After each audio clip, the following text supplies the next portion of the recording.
আসসালামু আলাইকুম। আমি মিনহাজ। আমি আপনাদের সাথে কিছু আজ শেয়ার করব, যেমন এইচটিএমএল।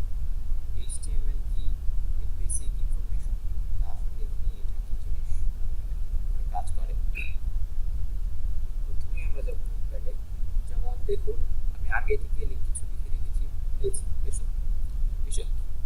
এসব হচ্ছে এইচটিএমএল এর ট্যাগ। যেমন এইচটিএমএল, এগুলো হচ্ছে এইচটিএমএল ট্যাগ। এই এইচটিএমএলটা হচ্ছে হাইপারলিঙ্ক টেক্সট মার্কআপ ল্যাঙ্গুয়েজ। এটা দিয়ে আপনি ওয়েব পেজ ডিজাইন করতে পারেন। এই এইচটিএমএল এর হচ্ছে বেসিক ফর্ম হচ্ছে ওয়েব পেজ ডিজাইনিং এর। আর এই এইচটিএমএল এর এই যে দেখতে পাচ্ছেন, এটা হচ্ছে শুরু ট্যাগ। আর এই যে এটা দেখতে পাচ্ছেন, এটা হচ্ছে শেষ ট্যাগ। আর এর মধ্যে এই যে বডি, এই বডি শুরু ট্যাগ এবং শেষ ট্যাগ। এই বডিটার মধ্যে দেখবেন হ্যালো ওয়ার্ল্ড। এখন যদি আমরা এটাকে সেভ করি, যেমন এই যে সেভ অ্যাস, আমরা যাই এই যে টেক্সট ডট এইচটিএমএল দিয়ে সেভ করতে হবে অবশ্যই। টেক্সট,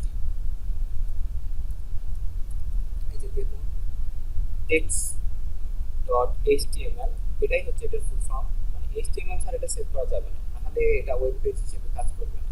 কম্পিউটারকে বোঝানোর জন্যই এইচটিএমএল। আর কি হিসেবে, এটা অল ফাইল হিসেবে সেভ করতে হবে। তাহলে আসুন সেভ করি। এটাই সেভ। সেভ, দেখুন এখানে আমাদের সঙ্গে এখন এই যে আমরা ওপেন করছি, এটা যে কোনো একটা ব্রাউজার দ্বারা ওপেন করলেই সঙ্গে সঙ্গে দেখা যাবে এটা একটা ফাইল ওপেন করছে। এই যে দেখুন একটা ফাইল ওপেন করছে, হ্যালো ওয়ার্ল্ড। এটা যদিও কিছু বোঝা যাচ্ছে না, তবু এটাই হচ্ছে আমাদের পেজ, যেখানে লেখা আছে হ্যালো ওয়ার্ল্ড। তাহলে আসুন আমরা আরেকবার ট্রাই করে দেখি। এখানে হ্যালো ওয়ার্ল্ডের জায়গায় আমরা আরেকটা কিছু ইনফরমেশন দিই।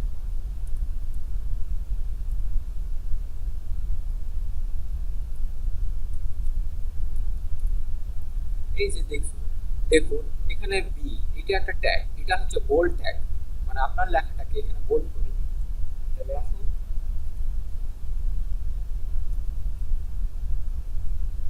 এখন আমরা বোল্ড হয়ে গেছে, দেখতে পাচ্ছেন বোল্ড হয়ে গেছে। এটাই হচ্ছে এইচটিএমএল। তাহলে আজ এতটুকুই। পরে আপনাদের সঙ্গে আবার দেখা হবে নতুন কিছু জানার জন্য। আপনাদের আমাদের সঙ্গে যুক্ত থাকুন। আমরা আপনাদের জন্য এইচটিএমএল এর বাকি অংশগুলো ধীরে ধীরে প্রদর্শন করব।